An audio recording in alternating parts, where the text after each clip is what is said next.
Hello, everybody. It has been over a week since my last review, and a lot of that is not because the book is big, because it's kind of a smaller fantasy book that I'm reviewing today, but due to the fact that I've just been exceptionally busy. But I'm here, and I hope to have more non-review YouTube videos out fairly shortly. I've got a few in mind. So, yeah, I should be able to get something done at the very least fairly soonish. But, on to the review. Today, I am reviewing The Candlestick Dragon by Melanie Ifield.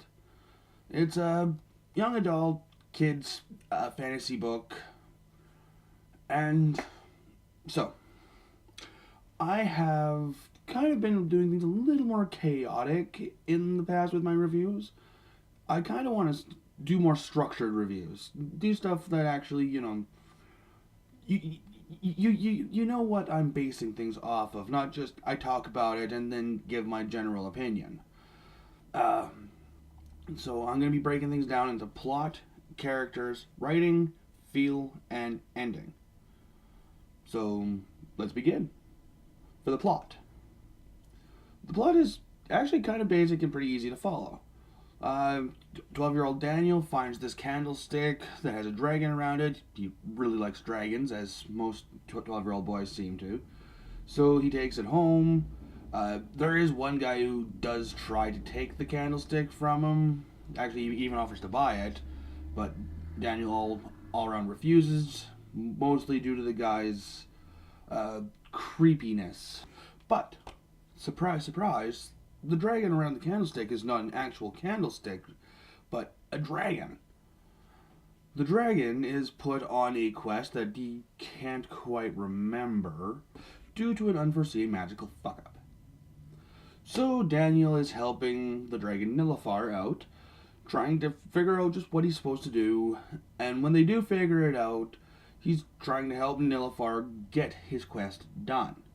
Rangers, and all those wonderful things that make a fun fantasy world. So, for plot, I'll give it 4 stars. It's a good plot, not wholly original, but it's got enough originality to it that it was able to actually keep my attention. Way longer than what most other fantasy books are capable of. So, seriously, good job. That was awesome. Alright, so that's the plot. The characters. This book has a bunch of them. Not, a whole smattering of them. But, yeah. It's got some characters. I'm going to focus on more of the main characters. So, Daniel was fine. He was fine. I mean, he's a 12-year-old kid who was not particularly athletic. And yeah, he kind of complained a bunch about his legs hurting or that he just can't do it because he's not the hero type. He's not athletic.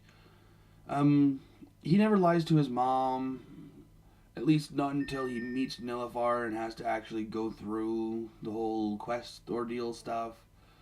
And that was probably the most unbelievable part to me, is the fact that a 12-year-old boy has never lied to his mother.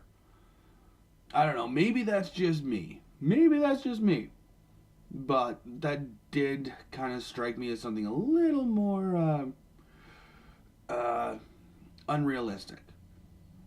The character Nilafar, I like that character. I really do. He's kind of got his own sense of honor and worth, and he's got to try and get this quest done, and he's not really stressing about it too much, like not near as much as Daniel is stressing about it, but he does feel the weight and the gravity of things, and you do feel that through Nilafar. He's a good character. He's a fun character. He likes to think he's a little bigger than what he is, and in the process, Daniel is transported off to Novamir, a magical world filled with dragons and monsters and knights and queens, and he likes to think that, he's more powerful than what he really is. I liked that character. The princess, She was kind of the stereotypical princess who wants to do more than just be a princess. Like, she's okay with her role as a princess, but she just doesn't just want to sit in the castle. She doesn't just want to be watched over by her guard. She wants to do stuff. And, oh boy. The ranges are neat. I was particularly fond of Ren. And, yeah. The characters are actually really well written. They're fun. The villain, Rulin, is a good villain, actually. He's clever. He's maniacal. He thinks things through. He doesn't just jump into situations. He doesn't go through heavy monologues. He's actually a really well-written villain, something you don't see a whole lot of in fantasy books. So I was really happy with that. For characters, I actually give this 5 stars. Writing. I'm not the best at talking about writing. As anybody who's gone through my YouTube channel can probably know this. But the writing in this book is actually really well done. It's not written for adults, and it really does come through with the writing. But in terms of kids, it's got enough of the smaller words, it's got enough of what kids would understand, that it actually really makes up for it. And I'm not gonna lie, some of the dialogue is a little choppy. Some of the dialogue does go into more exposition dumps, but in its defense, there's not really many other ways that the exposition could have been presented otherwise. And yeah, the writing was good. It wasn't amazing, but it was pretty good. I give it 3 stars. Like, it wasn't bad, but it definitely wasn't amazing. Feel. This is where the book gets so many points. And I do genuinely mean so many points.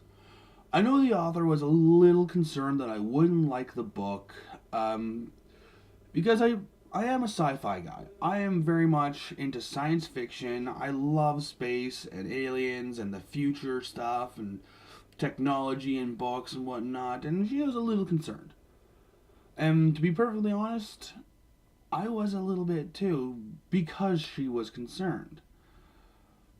But what I wasn't expecting was to be taken back to being 7 years old, reading books like The Hobbit or The Magician's Nephew. This book took me back to that feeling of discovering a whole new world, of following these characters, and just how much they actually could possibly mean to someone like me, or to anybody reading them. That feeling is incredible. And I loved it. I'm not gonna lie. I straight up loved it. 5 stars, hands down. And now we get to the ending. Yay! I'm not going to spoil anything. Why? Because I don't do spoilers. I want people to experience books the way that I myself experienced them.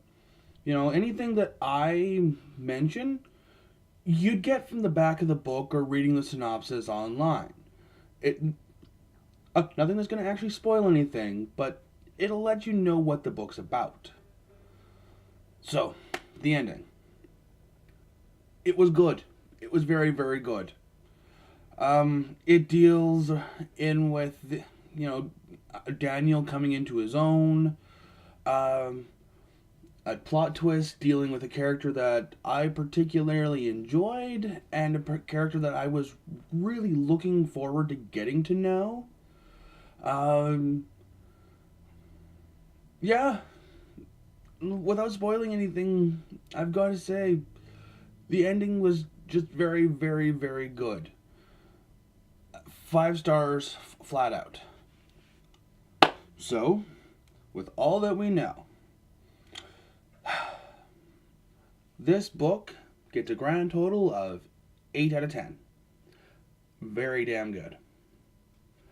This is the sort of book that I myself would actually recommend uh, people purchase for their kids.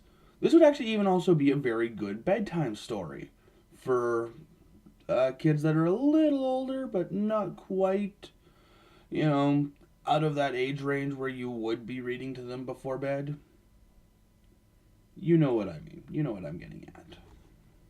But yeah, this is definitely the sort of book that I am going to be purchasing for my friends who have kids. And I will be recommending it to my friends who have kids. I myself do not have kids, and shit, I'm going to buy myself an actual copy of it. The author gave me a free copy for an honest review, and, you know, I gave my honest review. I'm always pretty honest with my reviews. But, yeah, she gave me a free PDF version, and greatly enjoyed it. I'm going to be buying this book and the rest of the series in hardcover, or in a paperback most likely, actually, but yeah. But anyway, that's all I've got for this review. Be sure to like, share, subscribe, buy the damn book. And if you yourself are an author and you'd like me to review, let me know.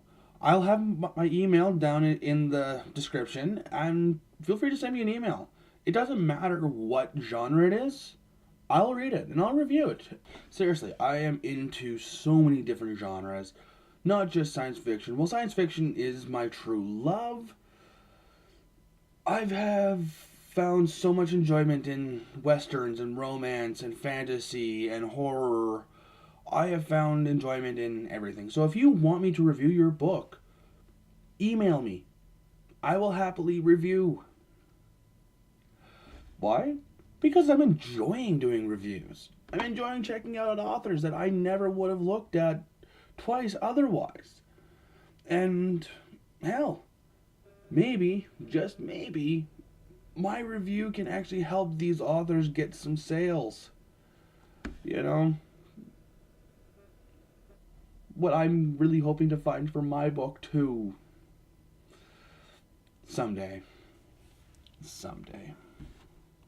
But anyway, that's all I got for today. Yeah. Buy the book.